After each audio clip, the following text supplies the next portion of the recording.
देखो ये capacitor topic में इसलिए ले रहा हूँ क्योंकि हमने पैरेलल प्लेट कैपेसिटर के लिए कैपेसिटी डिराइव करना है ना। तो मैं स्टार्ट यहाँ से ले रहा हूँ ताकि आपको जो कॉन्सेप्ट है इसकी वो प्रॉपर तरीके से समझ में आए, है ना, कि क्यों फील्ड सिग्मा अपॉन एप्सिलॉन होती है दो पैरेलल प्लेट कैपेसिटर के बीच में। तो स्टार्ट मैंने यहाँ से लिया, तो ध्यान से समझना। Suppose this is one of the infinite plane sheet, ये एक्स है मान ले, ये इनफाइनाइट प्लेन सीट है और इस पे चार्जेस इस तरह से दिए हुए हैं और इस पे चार्ज डेंसिटी कितनी है, sigma 1 is the charge density. So this is the infinite plane sheet. अब प्लेन सीट के कारण इलेक्ट्रिक फील्ड कितनी होती है, this is the surface charge density, right, it is surface charge density. तो अगर ये प्लेन सीट है बेटा तो इसके कारण यहाँ पे जो इलेक्ट्रिक फील्ड आएगी वो इस तरह से रहेगी, and that is E1 is equals to sigma 1 upon 2 epsilon naught।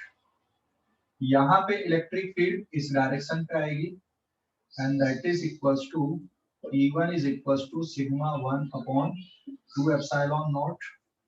यहाँ पर भी अगर फील्ड देखोगे तो इसी डायरेक्शन पे रहेगी, it is against E1 is equals to sigma upon 2 epsilon naught, बराबर है। ये एक है infinite plane sheet of charge है, तो यहाँ पे फील्ड और यहाँ पे फील्ड मैंने ड्रॉ किया हुआ है। समझ गए, समझ गए? ये कोई डाउट इस पे, समझ गए? डाउट है कुछ? हेलो, समझ गए? डाउट है?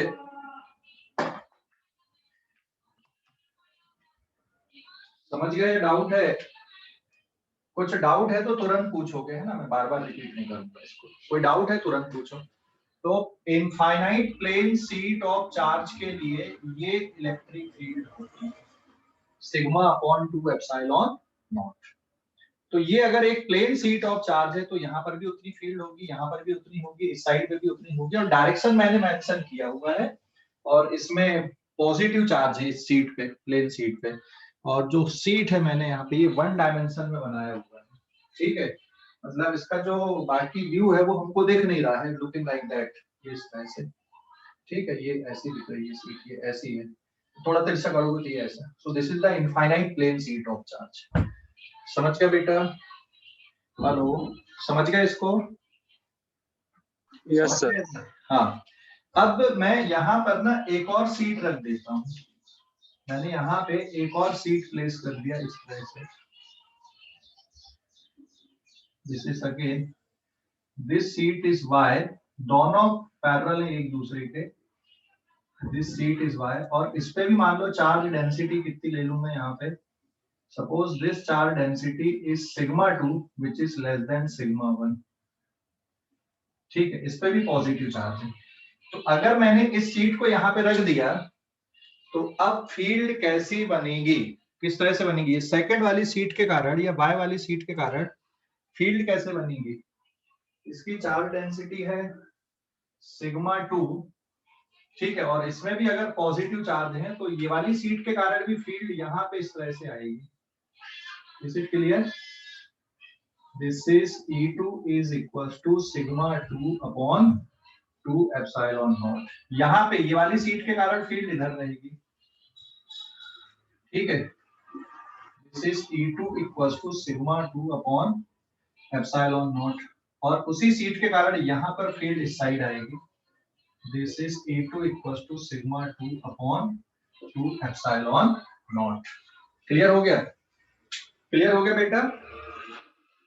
Electric field at different position due to two parallel sheets, है ना, टू पैरेलल इनफाइनाइट चार सीट के कारण डिफरेंट पोजीशन पे इलेक्ट्रिक फील्ड आई अलग अलग। अभी तो यहाँ पे नेट फील्ड कितनी आएगी बीच में, what is the net field between these two, यहाँ पे नेट फील्ड कितनी होगी, क्योंकि मैंने ये ले लिया है कि सिग्मा 1 का मैग्नीट्यूड ज्यादा है सिग्मा 2 से, हमने इमेजिन कर लिया, let magnitude of sigma 1 is greater than magnitude of sigma 2, मतलब ये वाली फील्ड ज्यादा और ये वाली फील्ड कम। तो फिर यहाँ पर जो नेट फील्ड आएगी वो इस तरह से रहेगी, and it is equal to, इसका जो मैग्नीट्यूड है नेट फील्ड का, E1 का मैग्नीट्यूड माइनस E2 का magnitude, and after solving it is sigma 1 upon 2 epsilon not minus sigma 2 upon 2 epsilon not. ये स्टेप समझ गए या नहीं? ये स्टेप समझ गए या नहीं? तो दोनों सीट के बीच में जो फील्ड आएगी वो एक के मैग्नीट्यूड में से दूसरे के मैग्नीट्यूड को सब्ट्रैक्ट करोगे तो रिजल्टेंट फील्ड बनेगी। समझ गए? हेलो, समझ गए? ये समझ गए कि नहीं? हेलो। सिमिलरली यहां पे अगर फील्ड देखोगे तो दोनों ऐड हो जाएंगी, तो नेट फील्ड का जो मैग्नीट्यूड आएगा E1 का मैग्नीट्यूड प्लस E2 का magnitude, it is sigma 1 upon 2 epsilon not plus sigma 2 upon 2 epsilon not. Similarly यहां पर भी जो फील्ड रहेगी वो दोनों का सम हो जाएगी, एंड नेट फील्ड का जो मैग्नीट्यूड है इट इज मैग्नीट्यूड का सम हो जाएगा। Again it is sigma 1 upon 2 epsilon not plus sigma 2 upon 2 epsilon naught. So this is the resultant field at a different position due to two parallel infinite plane sheets. ठीक है, समझ गया इसको? कोई doubt अभी इस पे, इस डिस्कशन पे कोई डाउट? इस डिस्कशन पे कोई डाउट है क्या? इस डिस्कशन पे कोई डाउट है क्या? जल्दी बोलो। No sir. हाँ, अगर मान लो चार्ज डेंसिटी में फिक्स कर दूं, if sigma 1 का मैग्नीट्यूड सिग्मा 2 का magnitude is equal to sigma अगर है, अगर मैं ये ले लूं कि भाई ये कंडीशन है यहाँ पे, तो बेटा ये वाली जो टोटल फील्ड आएगी वो कितनी रहेगी? फार्मूला क्या बन जाएगा टोटल फील्ड का? टोटल फील्ड का फार्मूला क्या हो जाएगा फिर, अगर दोनों चार्ज डेंसिटी यहाँ पे सेम है?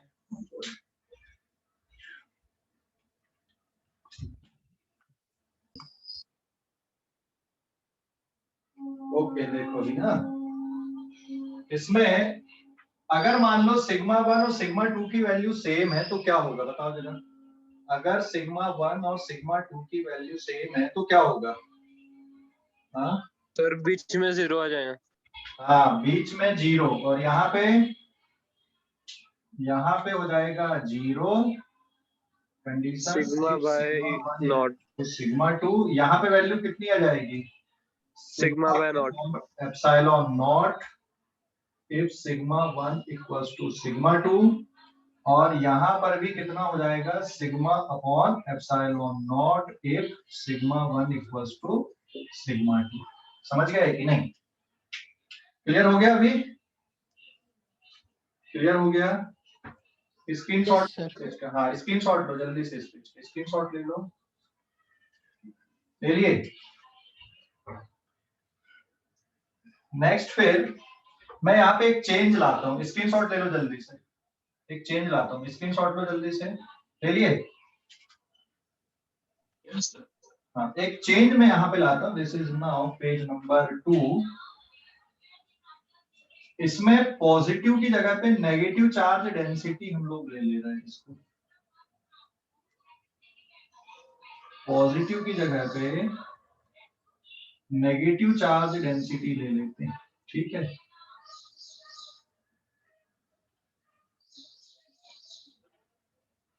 पॉजिटिव की जगह पे नेगेटिव चार्ज डेंसिटी लिए, तो अब क्या होगा, कहाँ पे चेंज आएगा? पॉजिटिव की जगह अगर नेगेटिव चार्ज डेंसिटी लिए तो अब कहाँ पे चेंज होगा? कहाँ पे चेंज होगा? ये वाली E1 पे, E1 की फील्ड के डायरेक्शन में चेंज होगा कि E2 के फील्ड के डायरेक्शन में चेंज होगा? E2 के, E2 के है ना, अभी ये इधर थी क्योंकि नेगेटिव चार्ज लिए आपने, तो इसका डायरेक्शन इधर, इस सीट के कारण यहाँ पे जो डायरेक्शन आएगा वो इधर हो जाएगा। समझ गए?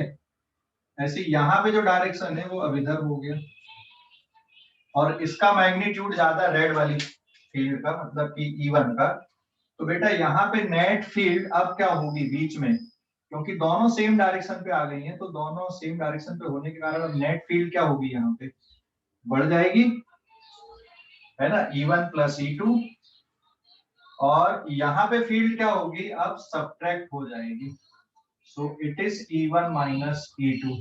ऐसे यहाँ पर भी फील्ड क्या हो जाएगी, अभी सब्ट्रैक्ट हो जाएगी, it is E1 minus E2।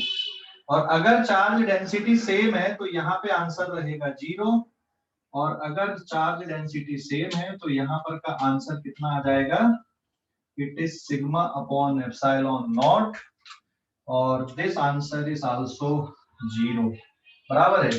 तो एक में पॉजिटिव चार्ज डेंसिटी, एक में अगर नेगेटिव है और दोनों की वैल्यू सेम है, तो यहाँ पे जो टोटल इलेक्ट्रिक फील्ड रहेगी it is sigma upon epsilon not रहेगी।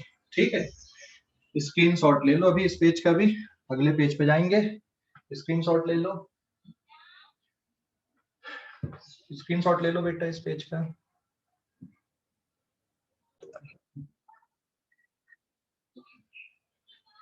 तो ये क्लियर हो गया अभी। अब देखो आगे बढ़ते हैं हम लोग अभी इस पे। नेक्स्ट है distribution of charges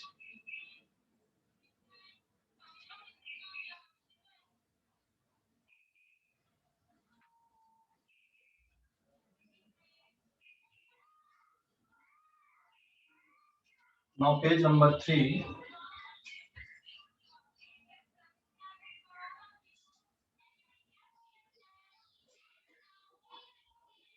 distribution of charges, distribution of charges in a conducting plane,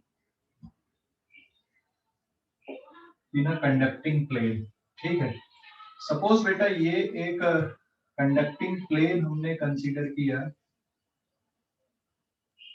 ये ऐसा, ठीक है, suppose this is the conducting plane, है ना, मतलब it is the conducting plane like this. इसकी थिकनेस कम है बट यहाँ पे मैंने समझाने के लिए थिकनेस थोड़ी ज्यादा रखी है।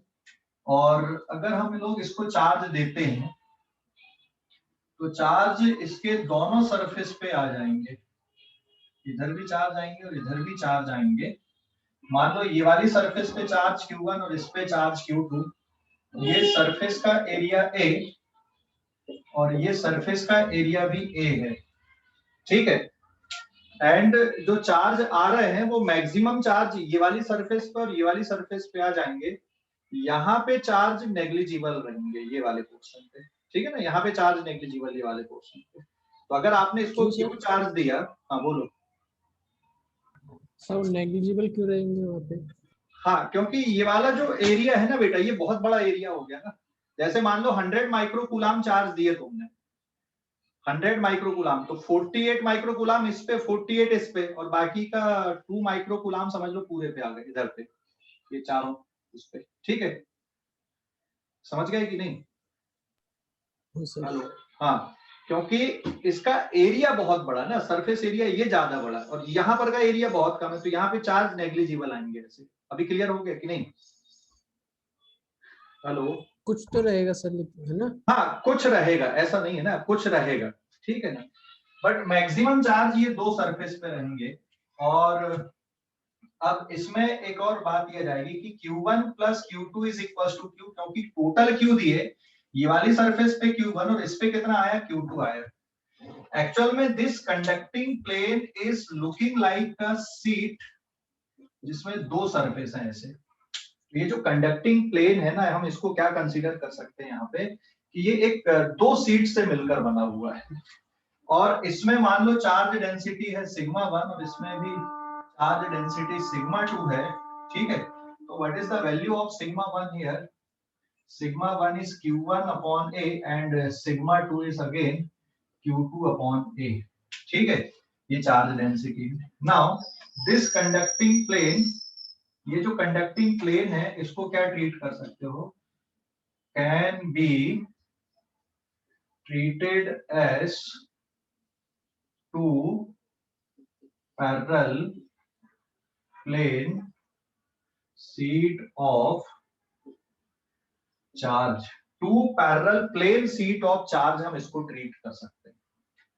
तो तो क्योंकि हमें पता बेटा कि यहाँ पर जो इलेक्ट्रिक फील्ड होती है, यहाँ पर इलेक्ट्रिक फील्ड कितनी आएगी, यहाँ पर इलेक्ट्रिक फील्ड अगर देखोगे तो दोनों का सम हो जाएगा ये, आया ना।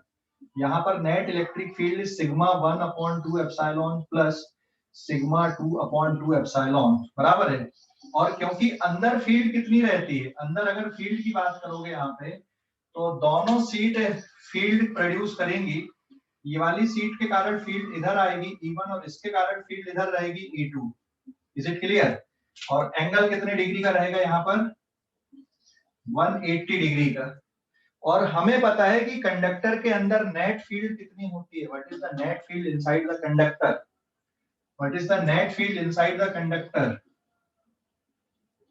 इज 0, है ना। तो अगर कंडक्टर के अंदर नेट फील्ड 0 है, इसका मतलब क्या होगा, ये तभी 0 होगा कि जब दोनों तरफ की चार्ज डेंसिटी कैसी हो, जब दोनों तरफ की चार्ज डेंसिटी कैसी हो। यहाँ पे 0 फील्ड कब मिलेगी, सेम। हाँ ठीक है। तो यहाँ पे ये 0 तभी आएगा since E1 is equals to E2, so ये तभी पॉसिबल है इफ, इसका मतलब सिग्मा 1/2 एप्सिलॉन नॉट और सिग्मा 2/2 एप्सिलॉन नॉट की वैल्यू कैसी आएगी, यहाँ पे सेम आएगी। This implies that sigma 1 is equals to sigma 2। और अगर मैं यहाँ पे और वैल्यू पुट कर दूं तो Q1/A is equals to Q2/A, area से area cancel, Q1 is equals to Q2। मतलब दोनों सरफेस पे चार्ज कैसे आएंगे, दोनों सरफेस पे चार्ज कैसे हो जाएंगे, ये तो हमने यहाँ पर ये प्रूफ कर लिया। तो since by proof sigma 1 is equals to sigma 2 मतलब Q1 is equals to Q2, therefore Q plus Q is equals to total charge. तो Q की वैल्यू क्या आ गई, Q/2। मतलब अगर यहाँ पे इतना चार्ज दिए तो ये वाली सरफेस पे भी कितना चार्ज आ गया, Q/2। और ये वाली सरफेस पे भी कितना चार्ज आ गया, Q/2। और अगर ये चार्ज डेंसिटी सेम है तो इसका आंसर कितना बचेगा, यहाँ पे सिग्मा अपॉन एप्सिलॉन नॉट, और इस साइड पे भी सिग्मा अपॉन एप्सिलॉन नॉट बचेगा। तो जब कोई कंडक्टिंग प्लेन पे आप चार्ज देते हो, जैसे कंडक्टिंग प्लेन है, एक सिंगल कंडक्टिंग प्लेन है, इसको आपने Q चार्ज दिया तो ये सरफेस पे और ये सरफेस पे बराबर बराबर चार्ज आ जाएंगे, समझ गए ना। चार्ज डेंसिटी कैसी रहेगी, सेम रहेगी। क्लियर हो गया बेटा, कोई डाउट अभी इस पे? अगर पैरेलल कंडक्टिंग प्लेन है तो इसके दोनों सरफेस पे चार्ज कैसे आएंगे, किस तरह से चार्ज राइज होगा, दोनों सरफेस पे इक्वल चार्ज आ रहा है ना, Q/2 और दोनों तरफ सरफेस चार्ज डेंसिटी भी कैसी हो गई, सेम हो गई, हाँ या ना। और दोनों तरफ से सरफेस चार्ज डेंसिटी सेम है क्योंकि इसकी वैल्यू है Q/2A, इसकी वैल्यू भी Q/2/A। तो जो चार्ज डेंसिटी आ गई अल्टीमेटली यहाँ पर इसके बराबर आ गई charge density sigma 1 is equals to sigma 2 and that is equals to Q/2A या Q/2A। अच्छा, ये चार्ज डेंसिटी में Q/2A फैक्टर क्यों आया, मतलब दोनों तरफ चार्ज डेंसिटी सेम है और Q/2A क्यों आया बता सकते हो? टोटल चार्ज Q दिए थे, इधर का एरिया भी है और इधर का एरिया भी है, समझ गए ना। तो टोटल चार्ज Q दोनों सरफेस पे स्प्रेड हुआ है, इसलिए चार्ज डेंसिटी कैसी रहेगी, सरफेस चार्ज डेंसिटी कैसी रहेगी, Q टोटल चार्ज, ये वाला एरिया A प्लस ये वाला एरिया A, समझ गए ना। इसलिए चार्ज डेंसिटी पे ये फैक्टर आ गया, Q/2A आ गया यहाँ पे। कोई डाउट अभी? हेलो, कोई डाउट है क्या, बोलो जल्दी से, कोई डाउट है क्या इस पे? हेलो, तो जो कंडक्टिंग प्लेट है उसके सरफेस चार्ज मतलब चार्ज डेंसिटी हमेशा सेम रहेंगी ना? नहीं, ये पैरेलल कंडक्टिंग प्लेन है तो चार्ज डेंसिटी सेम है। अगर ये आर्बिट्री शेप की रहेगी, कुछ और शेप की रहेगी तो फिर थोड़ी सेम रहेगी चार्ज डेंसिटी, समझ गए। कंडक्टिंग प्लेन है और इसकी ये वाला जो पोर्शन है ना, ये जो थिकनेस है ये नेग्लिजिबल है। अगर ये ज्यादा बड़ी होगी ये थिकनेस, जस्ट लाइक अगर मैं यहाँ पे बुक लाइक स्ट्रक्चर ले लो, ठीक है, जैसे बुक के जैसा स्ट्रक्चर अगर हम ले लें, जैसे ये कंडक्टिंग प्लेन है मान ले, तो फिर आप यहाँ पर के चार्ज नेग्लेक्ट थोड़ी कर दोगे ना बेटा, यहाँ पर भी तो चार्ज आ रहा है ना, यहाँ पर भी आ रहा है। हाँ, ये जरूर है कि यहाँ की चार्ज डेंसिटी और यहाँ की सेम रहेगी, बट फिर उस केस में फार्मूला Q/2A थोड़ी रहेगा, ठीक है। क्योंकि चार्ज इधर भी तो आएंगे, इधर भी आएंगे ना। इनको क्या कर रहे हो हम, इनमें और इनमें फर्क हुआ है कि नहीं? इनको हमने नेग्लेक्ट कर दिया। ये जो थिकनेस वाला पोर्शन है वहां पे जो चार्ज आ रहा है उसको क्या कर दिया हमने, नेग्लेक्ट कर दिया। और चार्ज अगर देते हैं तो पूरा की पूरा चार्ज कहाँ पे आता है, उसके सरफेस पे आता है, कंडक्टर है तो। समझ गए? हेलो, समझ गए कि नहीं? बोलो जल्दी से। Yes sir. कोई डाउट अभी इस पे, इस कॉन्सेप्ट पे कोई डाउट? तो ये तो हो गया एक सिंगल कंडक्टिंग प्लेन के लिए, ये तो सिंगल कंडक्टिंग प्लेन के लिए हो गया। अगर मान लो दो कंडक्टिंग प्लेन को एक दूसरे के बगल में रख दें तो क्या होता है? ठीक है, दो कंडक्टिंग प्लेन को एक दूसरे के पैरेलली अगर रख देते तो क्या होता है? स्क्रीनशॉट लो इस पेज पर, आगे बताता हूँ। स्क्रीनशॉट लो जल्दी से, ले लिया? स्क्रीनशॉट ले लो, ले लिया क्या?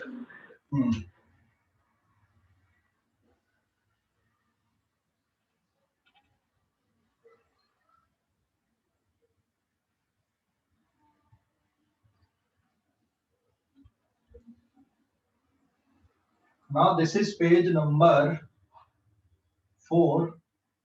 Distribution of charge in a two parallel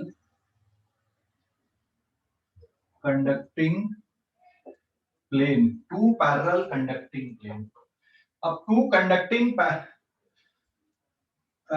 plane हम ले रहे हैं यहाँ पे। जैसे ये एक कंडक्टिंग प्लेन लिए हमने, इसका साइज बहुत बड़ा है इन कंपैरिजन टू, जो एरिया है सरफेस एरिया वो ज्यादा है और इसकी थिकनेस के कंपैरिजन में। और एक ये कंडक्टिंग प्लेन हमने लिए, ठीक है, इस तरह से। समझ गए कि नहीं?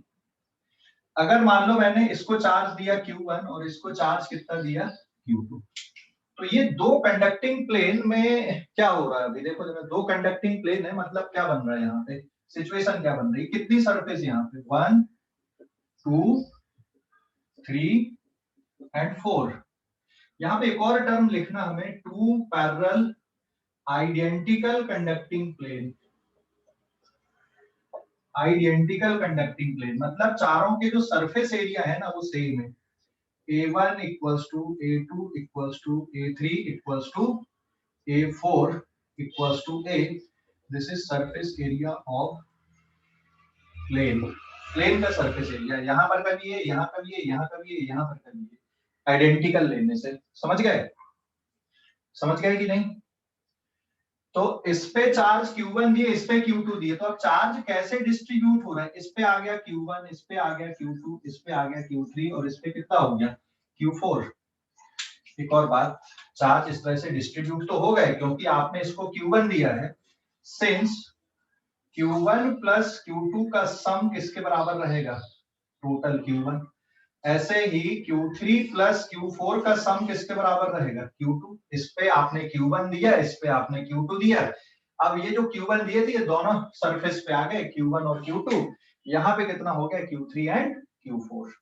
तो Q1 plus Q2 is equals to Q1 and Q3 plus Q4 is equals to Q2, क्योंकि दोनों कैसे हैं? आइसोलेटेड हैं।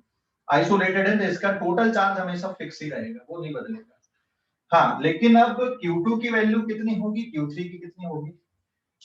तो यहाँ पे हम लोग गॉस थ्योरम लगाते हैं इस तरह से। ये अगर मैं गॉसियन सरफेस ऐसा ले लूं तो बेटा यहाँ पे इस गॉसियन सरफेस में, इस गॉसियन सरफेस के अंदर नेट फ्लक्स कितना बनेगा? 0 बनेगा। उसका रीजन ये बिल्कुल पास पास में रखे हुए, पहली बात तो अगर यहाँ पे इलेक्ट्रिक फील्ड क्रिएट होती भी है, यहाँ पे थोड़ी देर के लिए मान ले रहा हूं मैं कि ये इससे ग्रेटर है, और अगर इलेक्ट्रिक फील्ड क्रिएट होती भी है तो यहाँ पर का जो नेट फ्लक्स आएगा वो कितना रहेगा? यहाँ पर का नेट फ्लक्स बता सकते हो कोई क्या? इस गॉसियन सरफेस के लिए जो नेट फ्लक्स आएगा, अगर इलेक्ट्रिक फील्ड क्रिएट होती भी है, या तो ऐसी फील्ड होगी, हाँ या ना, और यहीं तक जाएगी क्योंकि अंदर तो फील्ड होती नहीं है, बस यहाँ पे बिटवीन द स्पेस रहेगा। This is suppose electric field है ना, यहाँ पे बीच में इलेक्ट्रिक फील्ड इस तरह से अगर बनती भी है, तो ये अगर गॉसियन सरफेस में अंदर ही अंदर देता हूं तो what is the net flux through this Gaussian surface? ये गॉसियन सरफेस के लिए नेट फ्लक्स क्या होगा? So therefore net flux through this Gaussian surface is equal to summation q upon epsilon naught, क्योंकि ये अंदर, हमेशा ध्यान रखना, ये अंदर पे नेट फील्ड कितनी आएगी, यहाँ पर भी जीरो रहेगी और यहाँ पर भी नेट फील्ड जीरो है। तो गॉस थ्योरम का अगर हम यूज कर दें यहाँ पे, क्योंकि यहाँ पे फील्ड लाइन तो पैरेलल ही जा रही है तो उसको क्रॉस करके जा नहीं रही है, तो नेट फ्लक्स इज जीरो और summation q upon epsilon not, तो जीरो इज इक्वल टू किसके बराबर बच रहा है यहाँ पे देख सकते हो आप, समेशन q मतलब q2 और q3, तो it is q2 plus q3। तो एक और इंपॉर्टेंट पॉइंट आ गया आपके पास में, since q2 plus q3 is equals to 0, ठीक है, so therefore q3 is equals to minus q2, मतलब ये जो पैरेलल फेसिंग सरफेस होती है, पैरेलल फेसिंग सरफेस,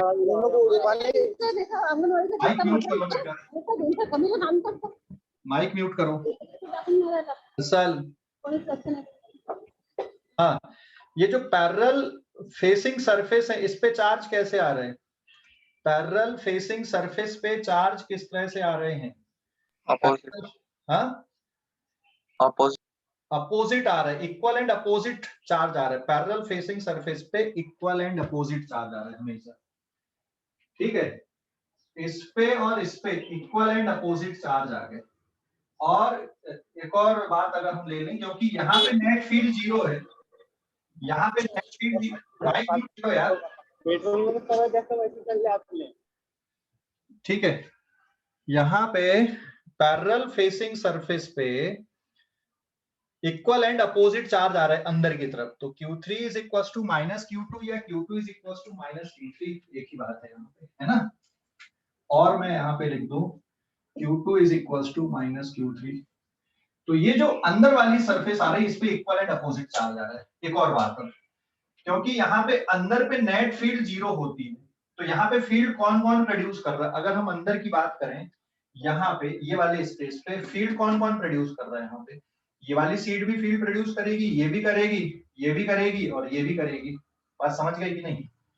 चारों सीट, जैसे ये भी एक सीट है, ये भी एक है, ये भी एक है और ये भी एक है, ये सभी सीट यहाँ पे क्या करेंगे? फील्ड प्रोड्यूस करेंगे। समझ गए कि नहीं? चारों सीट बिटवीन द स्पेस वहां पे फील्ड प्रोड्यूस करेंगी और सबका वेक्टर सम कितना आएगा? सभी फील्ड का वेक्टर सम कितना आएगा? सभी फील्ड का यहाँ पे वेक्टर सम कितना आएगा बेटा? जैसे ये वाला मैं पॉइंट अगर कंसीडर कर लूं, suppose this point is P, so at point P what is net field? Net field is 0, है ना। तो EP इज इक्वल टू 0 और यहाँ पे EP इक्वल टू 0 मतलब सभी सीट यहाँ पे फील्ड प्रोड्यूस करेंगी। E1 vector plus E2 vector plus E3 vector plus E4 vector, सभी सीट बेटा यहाँ पे फील्ड प्रोड्यूस करेंगी और सभी का वेक्टर सम कितना होगा? यहाँ पर 0 होगा, ठीक है, सभी के कारण। Is it clear? कोई डाउट? फ्लक्स का बताना, मेरा नेटवर्क इशू है। देख, यहाँ पर अगर मैं गॉसियन सरफेस कंसीडर करता हूँ, ये दोनों बिल्कुल पास पास में है ऐसे, तो उसमें नेट फ्लक्स कितना आ जाएगा वहां पर? जैसे ये कंडक्टिंग प्लेन है एक, है ना, ये भी एक कंडक्टिंग प्लेन है और ये भी एक है, और यहाँ पे अंदर इस तरह से फील्ड बन रही है इसके कारण और इसके कारण, और आप अंदर ही अंदर गॉसियन सरफेस ले रहे हो ऐसा, यहाँ पर से। समझ गए कि नहीं? ये इस तरह का है, तो फिर वो 0 पे अरे ये अंदर ही, ये गॉसियन सरफेस यहाँ से लिए ना अपन ने, तो जितनी फील्ड अंदर गई मतलब कि अंदर ही अंदर रहेगी ना, तो टोटल कितना हो गया इसके लिए फ्लक्स? कुछ बाहर निकल रही क्या यहाँ पर से? यहाँ से बाहर आ रही क्या इधर से? यहाँ पर से बाहर आ रही क्या यहाँ से बाहर आ रही क्या? नहीं ना, ये ऐसा कुछ समझ ले। अभी समझ गया? देख, हेलो, है ना, तो टोटल नहीं सर, फिर से बता। ये देख, जैसे ये बॉक्स है ऐसा, ये गॉसियन सरफेस 3D में ऐसा है। अभी देख, ये बॉक्स मैंने ऐसा रख दिया, ये वाला, ये गॉसियन सरफेस है, इससे कुछ फील्ड लाइन बाहर निकल पा रही क्या? सब तो अंदर ही अंदर रह गई ना, यस सर। तो टोटल फ्लक्स कितना हो गया इसके लिए, 0 हो गया। समझ गए?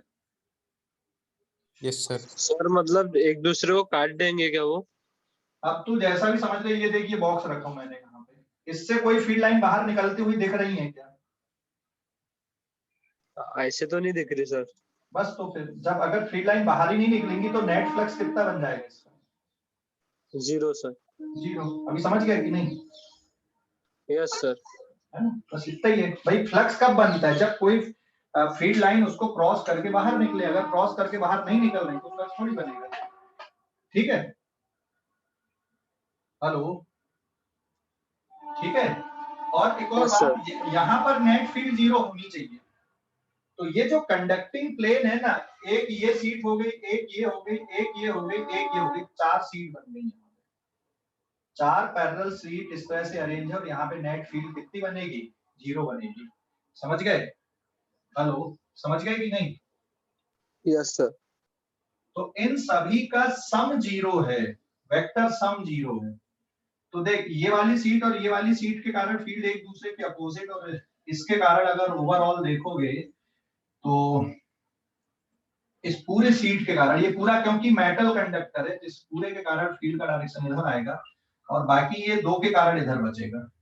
तो ओवरऑल अगर कंट्रीब्यूशन देखोगे, ये वाली सीट का यहाँ पे जो कंट्रीब्यूशन आएगा इन दोनों का, वो कितना होगा?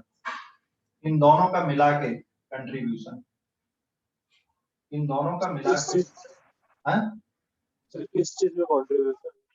अच्छा ठीक है, 4 सीट के लिए मैंने लिखा है यहाँ पे, ये समझ गया ना? कितना? ये वेक्टर सम है, अभी मैग्नीट्यूड नहीं है, ध्यान रखना।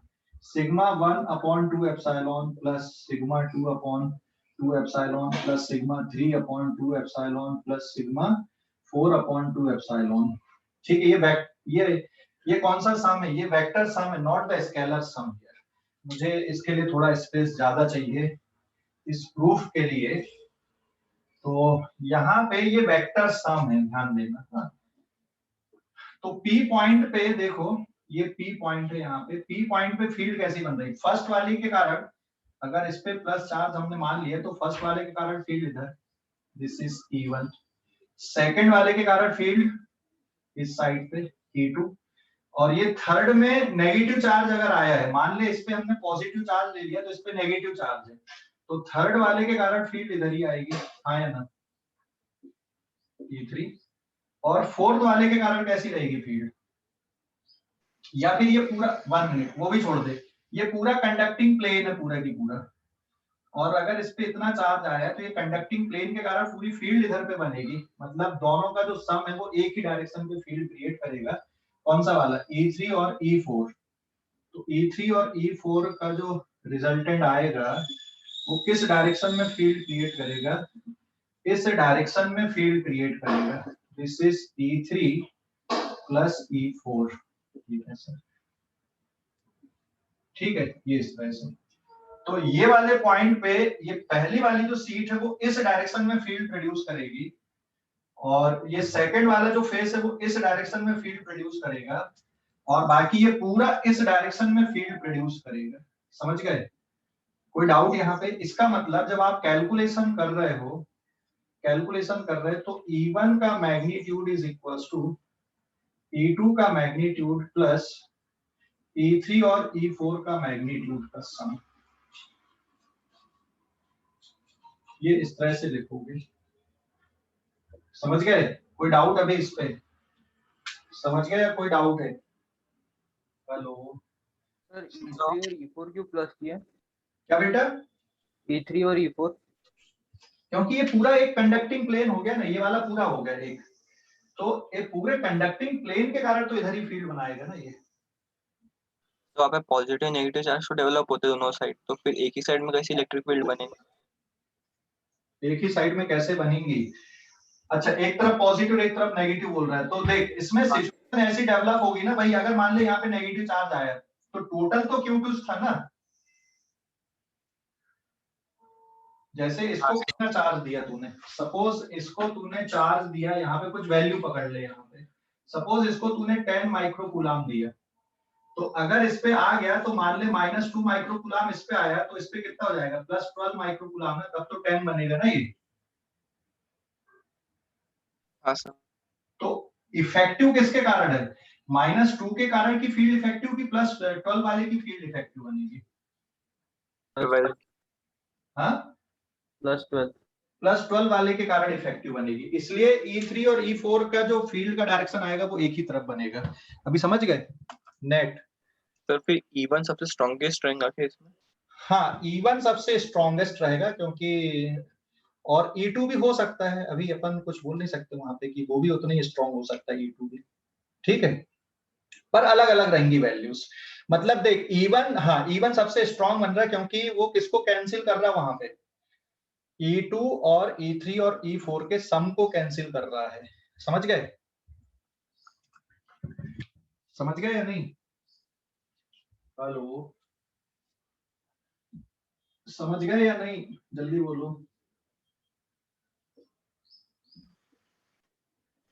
सर हाँ बोलो। सर E4 E1 के डायरेक्शन में नहीं आएगा? क्या बेटा? सर E4 E1 के डायरेक्शन में नहीं आएगा क्या, P पॉइंट के रिस्पेक्ट में? बेटा यहाँ पे मैंने रिजल्टेंट बता दिया तेरे को, सीधा सीधा देख ले। ये अगर मान लो ये तुमने 10 माइक्रोकूलम चार्ज दिया सपोज, तो यहाँ पे माइनस आ गया -2 माइक्रोकूलम, तो यहाँ पे कितना रहेगा, +12 रहेगा ना, तब तो 10 है। तो अगर ये भी फील्ड क्रिएट कर रहा है यहाँ पे और ये भी फील्ड क्रिएट कर रहा है, तो डोमिनेटिंग किसके कारण, 12 वाली डोमिनेटिंग रहेगी कि -2 वाली डोमिनेटिंग रहेगी? हाँ, इसलिए मैंने क्या लिख दिया यहाँ पे कि भाई जो फील्ड बन रही है यहाँ पे P पॉइंट पे, E3 और E4 का सम और E2 का सम मिलके किसके बराबर बनेगी, E1 के बराबर बनेगी, तब यहाँ पे नेट फील्ड कितनी आएगी, 0 आएगी। अभी समझ गए? सर इस पे एक एग्जांपल दो ना। अरे यार ये कहाँ, ये खुद ही एग्जांपल है, इसमें कौन सा एग्जांपल दे दूं मैं? तो हाँ, इसीलिए तो मैंने वो सीट वाला अभी कॉम्बिनेशन तुम लोगों को बताया था पहले करके, ताकि आप लोग ये जल्दी समझो। हाँ बोलो, अभी क्या बोल रहे हो? सर जो Q2 और Q3 है उसको अपन ऐसा भी समझ सकते हैं कि अपोजिट चार्ज है तो वहाँ पे चार्जेस नहीं बचेगा, इसके वहाँ पे मतलब गॉसियन नहीं सरफेस। नहीं नहीं नहीं नहीं, ऐसा नहीं है। देख Q1 और Q2 में आप अलग अलग चार्ज दे दो ना, जरूर थोड़ी कि आप सेम अमाउंट के चार्ज दे रहे हो, ठीक है। इसको आप जरूर थोड़ी, जैसे चल मान लो मैंने इसको कितना दे दिया यहाँ पे, ये वाला चार्ज सपोज 20 माइक्रोकूलम का है ये वाला, तो क्योंकि इसमें तुमने -2 मान लिया, मतलब ये वाली फेस पे कितना आ गया, +2 माइक्रोकूलम, तब तो इसमें कितना आया, -2। अगर +2 यहाँ पे आ गया तो ये वाली फेस पे कितना रहेगा, +18 रहेगा। समझ गए? हाँ सर। अभी समझा कि नहीं? तो ये +18 मतलब इसकी सरफेस चार्ज डेंसिटी ज्यादा हो गई और इसकी सरफेस चार्ज डेंसिटी कम है, और फिर ये तो है ही फिर यहाँ पे। अभी क्लियर हो गया कि नहीं? सर गॉसियन सरफेस को अपन ने मतलब प्लेन के समान रखा है ना उसके ऊपर, इसके लिए वहाँ पे इलेक्ट्रिक फ्लक्स डेवलप नहीं हो रहा है। गॉसियन सरफेस 3D होता है और ये दो कंडक्टिंग प्लेन ऐसे रखे हुए हैं, ये ऐसे अरेंज है यहाँ पे, एक इधर और एक इधर पैरेलल है। और गॉसियन सरफेस हमने इसके अंदर वाले अंदर थिकनेस के अंदर से लिया है, ठीक है। यहाँ पे थिकनेस मैंने सफिशिएंट शो किया ताकि आपको समझ में आए। ये ऐसा दिख रहा है, अभी समझ गया ना? तो इससे कोई फ्लक्स पास होते हुए दिख रहा है कि ये 3D है पूरा, है ना? नहीं दिख रहा ना कोई फ्लक्स पास होते हुए? अभी समझ गया? तो उनके बीच पास से हो रहा है बट एकदम मतलब जो अंदर है उससे नहीं हो रहा है, इस वजह से अपन नहीं लेंगे। मतलब ये बॉक्स है, ये Gaussian surface, this is the Gaussian surface, बीच में तो फील्ड जा रही है, लेकिन ये गॉसियन सरफेस है तो इससे तो फ्लक्स नहीं बन रहा ना, इससे टोटल नेट फ्लक्स नहीं बन रहा ना, इससे बन रहा है। हाँ मतलब उसके बाहर से निकल रहा है, समझ गया सर। इसके बाहर से नहीं, इससे बाहर नहीं निकल रहा है, इसके अंदर ही अंदर है, मतलब इसके अंदर ही अंदर जो कुछ भी हो रहा है वो अंदर ही अंदर ही हो रहा है, इसके बाहर नहीं निकल के आ रही ना फील्ड लाइन। हाँ सर। हाँ अभी समझ गया? यस।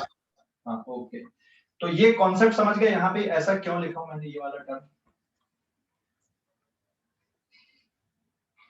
हेलो, ये क्यों लिखा हूं ये समझ गए कि नहीं? हाँ सर। ठीक है, स्क्रीनशॉट लो अब इस पेज का जल्दी से। सर हाँ बोलो। सर अगर प्लेट्स के बाहर अपन ने कोई पॉइंट कंसीडर की तो वहाँ पे इलेक्ट्रिक फील्ड आएंगे कि नहीं आएंगे? क्या बेटा? अगर अपने प्लेट्स के बाहर कोई पॉइंट कंसीडर किया तो वहां पे भी इलेक्ट्रिक फील्ड आ सकती है ना? प्लेट के बाहर, हाँ इधर रहेगी ना फील्ड, इधर रहेगी ना फील्ड, इधर रहेगी ना, सॉरी यहाँ रहेगी ना, यहाँ पे भी जीरो और यहाँ पर भी जीरो। प्लेट के बाहर तो फील्ड आएंगी ना। हाँ सर। ठीक है, ओके, स्क्रीनशॉट लो अभी जल्दी से, मुझे थोड़ा और इसको बताना है। स्क्रीनशॉट लो, ले लिया?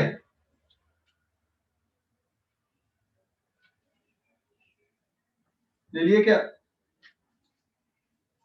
हेलो, ले लिए क्या? हाँ सर। Yes sir. तो अब इस ये जो डिस्कशन आया हमारा, मैं ये भी कर देता हूं।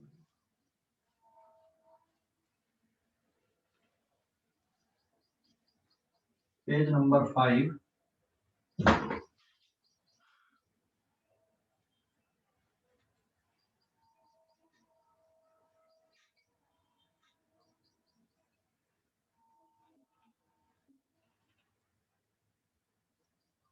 ठीक है, page number 5। Since net field at P is equals to 0, और ये किस तरह से आई थी यहाँ पे, E1 का मैग्नीट्यूड इज इक्वल्स टू किसके बराबर आ रहा था, E2 फेस का magnitude plus E3 plus E4 का रिजल्टेंट का मैग्नीट्यूड, ऐसा बन रहा है ये। समझ गए? अभी डाउट है कुछ? समझ गए? डाउट है? यहाँ पे नेट फील्ड जीरो करने के लिए ये कंडीशन बननी चाहिए, इसके पहले बताया। अभी क्लियर हो गया बेटा? हेलो, बोलो जल्दी से, क्लियर हो गया नहीं? अरे बोलो जल्दी से। Yes sir. Yes sir. हाँ, तो ये अलग अलग सीट है, मतलब यहाँ पे sigma 1/2 epsilon not, sigma 2/2 epsilon not plus overall देख लो, यहाँ पे दोनों का रिजल्टेंट हम अगर देख लें तो it is Q2 whole divided by, क्योंकि यहाँ पे दो सरफेस आ रही थी, Q2/2A/2 एप्सिलॉन नॉट, बराबर है? हेलो, समझ गए? हेलो, हाँ सर। हाँ, या तो फिर आप इसको क्या कर दो, अलग अलग अगर आपको लिखना है तो फिर ऐसा बना दो, यहाँ पे भी sigma 3/2 epsilon plus sigma 4/2 epsilon. Clear हो गया कि नहीं? डाउट है अभी कुछ? हेलो, समझ गए? तो इसमें देखो ये 2 एप्सिलॉन वाला फैक्टर तो कट ही गया, कोई काम का नहीं है। Sigma 1 equals to sigma 2 plus sigma 3 plus sigma 4, है ना? और यहाँ पे अगर आप देखोगे तो इस पे चार्ज आ गया Q1 अपॉन एरिया, और इस पे चार्ज हो गया Q2 अपॉन एरिया, प्लस इस पे चार्ज हो गया Q3 upon area plus Q4 upon area. लेकिन Q3 प्लस Q4 किसके बराबर है? अब एरिया वाले टर्म भी कट गए तुम्हारे। तो अभी यहाँ पे एक बहुत इंटरेस्टिंग रिजल्ट आ गया, Q1 equals to Q2 plus, ये तो टोटल चार्ज कितना था, Q2 था। समझ गए अभी कि नहीं? हेलो, Q1 की वैल्यू किसके बराबर आ गई, Q2 plus small q2 plus capital Q2, ये Q1 की वैल्यू आ गई। ठीक है, देखो प्रूफ किया मैंने, स्क्रीनशॉट लो अब इस पेज का। कोई डाउट है तो बताओ। हेलो, कोई डाउट है तो बताओ भाई जल्दी से।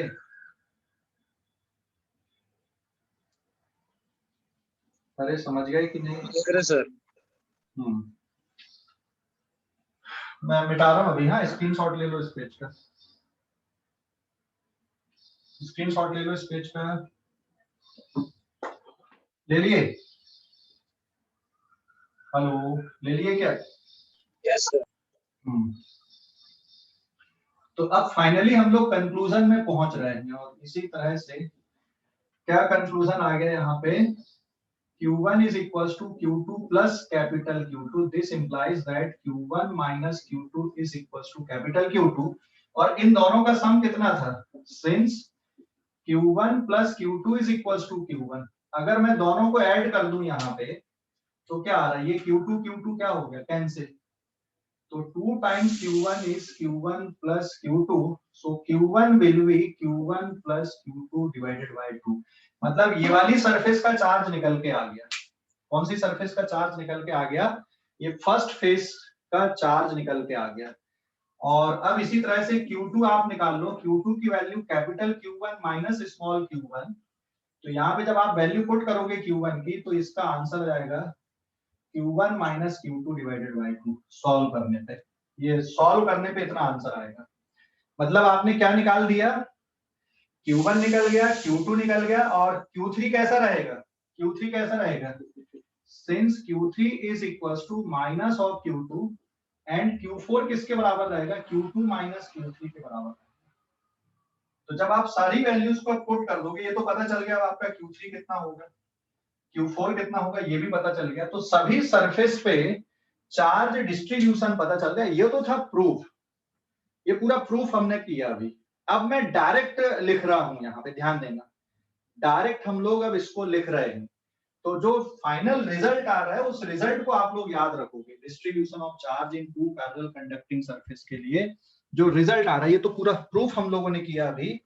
अब आप लोग पूरा जो फाइनल रिजल्ट आ रहा है उसको याद रखोगे। यहां तक समझ गए कि डाउट है कुछ? हेलो, कोई डाउट है क्या? बोलो जल्दी से, कोई डाउट है क्या बेटा? Hello, no sir. ठीक है, स्क्रीनशॉट लो अब इस पेज का, स्क्रीनशॉट ले लो जल्दी से। ठीक है, अब मैं पूरा कंक्लूजन लिख रहा हूं। अब ये पूरा प्रूफ की जरूरत नहीं है, कंक्लूजन पे आ रहा हूं मैं। ये कौन सा पेज था ये? I think 7। स्क्रीनशॉट लेना इस पेज का, जल्दी से स्क्रीनशॉट लेना। ले लिए? ले लिए क्या? Yes sir. Yes sir. तो अब मैं पूरा समराइज कर देता हूं, इसको ध्यान रखना। पूरी समरी क्या आ रही है इसकी, पूरी कहानी की।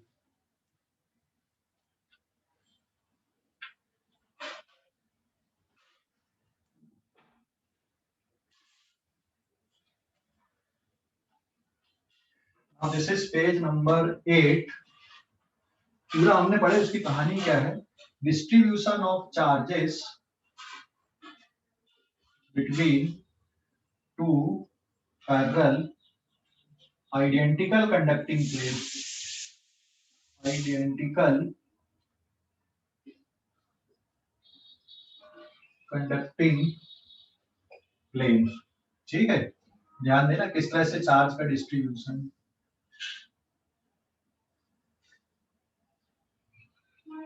इस तरह से लिए हमने एक